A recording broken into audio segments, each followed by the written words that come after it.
শীতের এই সময়টাতে বিকেলের নাস্তায় চায়ের সাথে বাঁধাকপির পাকোড়া না হলে যেন চলেই না। আসসালামু আলাইকুম everyone, welcome back to my channel.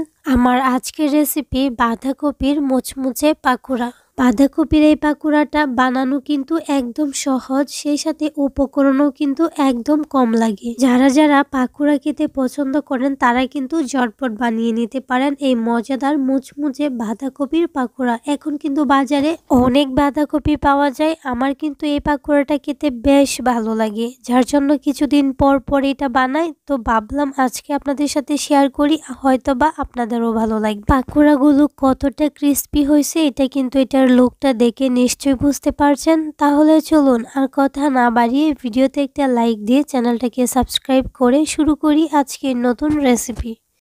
বাঁধাকপির পাকোড়া তৈরি করার জন্য মেন উপকরণ হচ্ছে বাঁধাকপি। আমি এখানে বড় সাইজের একটা বাঁধাকপি নিয়েছি।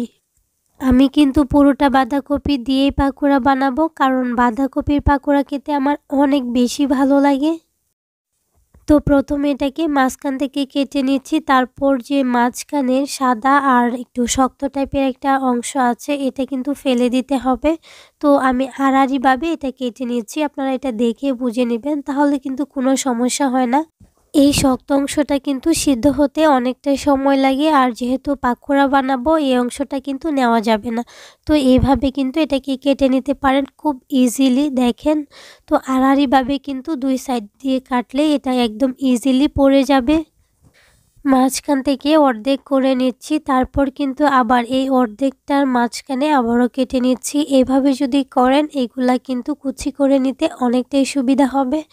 তো দেখেন, আমি কিন্তু একটু লম্বা করে একটু চিকন করে এটাকে কুচি করে নিয়েছি। এই কাজটা কিন্তু বটি অথবা দা দিয়েও করা যায়। তো আমি একটু লম্বা আর চিকন করে কুচি করে নিয়েছি। যদি একটু মোটা হয় তাহলে কিন্তু কোনো সমস্যা নাই, কারণ এটা কিন্তু লবণ দিয়ে খুব ভালোভাবে মেখে নিতে হবে। তো একটু মোটা হলে কোনো সমস্যা হবে না। আর আমি কিন্তু ঠিক এইভাবেই সবগুলোকে কুচি করে নেব। তো এখানে দেখেন সবগুলো কিন্তু আমি কুচি করে নিয়েছি। এখন এর মধ্যে দিয়ে দিব লবণ 1 চামচ। আমি এখানে 1 চামচ লবণ দিয়ে ভালোভাবে এটাকে মেখে নিব। এই মাখানোটা কিন্তু একটু সময় নিয়ে মাখাতে হবে, আর মাখাতে মাখাতে দেখবেন বাঁধাকপি থেকে অনেকটা পানি ছেড়ে দিচ্ছে আর একদম কমে গেছে। তো আপনারা দেখে নিশ্চয়ই বুঝতে পারছেন কতটুক হয়েছে। মানে এক বোল ছিল আর এখন দেখেন 1 কাপের মতো হবে, আর নিচে দেখেন অনেকটাই পানি চলে আসছে। তো এইভাবে এটাকে ভালোভাবে মাখিয়ে পানিটাকে জড়িয়ে নিতে হবে। তো অল্প অল্প নিয়ে আমি চিপে পানিটাকে আলাদা করে নিচ্ছি। তো এই কাজটা কিন্তু ভালোভাবে করতে হবে, বাঁধাকপির মধ্যে যাতে পানি না থাকে। তো সবগুলাই কিন্তু এভাবে আমি করে নিচ্ছি। আর এখানে দেখেন বাঁধাকপি থেকে কতটা পানি বের হয়েছে। এখন কিন্তু আমি এর মধ্যে কিছু মশলা অ্যাড করব। কাঁচামরিচ দিয়ে দিচ্ছি 1 টেবিল চামচ, ধনিয়া পাতা দিয়ে দিচ্ছি 1 টেবিল চামচ, মানে একটু বেশি হবে। তো দিয়ে দিচ্ছি 1 চা চামচ হলুদের গুঁড়া, সেই সাথে 1 টেবিল চামচ দিয়ে দিচ্ছি লাল মরিচের গুঁড়া। আমার পাকোড়ার মধ্যে একটু ঝাল খেতে ভালো লাগে, তবে আপনারা চাইলে কিন্তু কমিয়ে দিতে পারেন। 1 চামচ দিয়ে দিচ্ছি ভাজা জিরের গুঁড়া, দিয়ে দিচ্ছি 1 কাপ পেঁয়াজ কুচি, 1/3 কাপ দিয়ে দিচ্ছি ময়দা, আর 1/3 কাপ দিয়ে দিচ্ছি কর্নফ্লাওয়ার।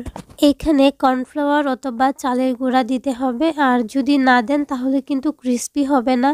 কর্নফ্লাওয়ার আর চালের গুঁড়া এই পাকোড়াটাকে ক্রিস্পি করতে সাহায্য করবে।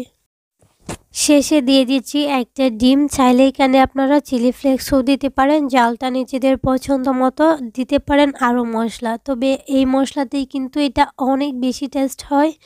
এখন এটাকে মাখিয়ে নিব, খুব ভালোভাবে কিন্তু মাখাতে হবে। দেখেন, এখানে কিন্তু পানি অ্যাড করা যাবে না। এটা মাখাতে মাখাতে একদম ঠিকঠাক একটা কনসিস্টেন্সিতে চলে আসবে।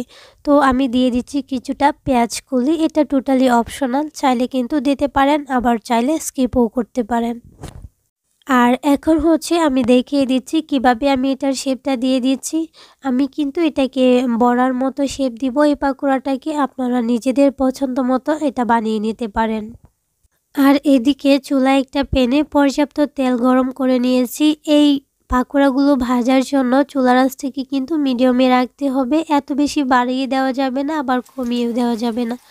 তো মিডিয়াম আছে এগুলোকে ভেজে নিতে হবে। আমি একটা একটা করে পাকোড়াগুলো দিয়ে দিচ্ছি।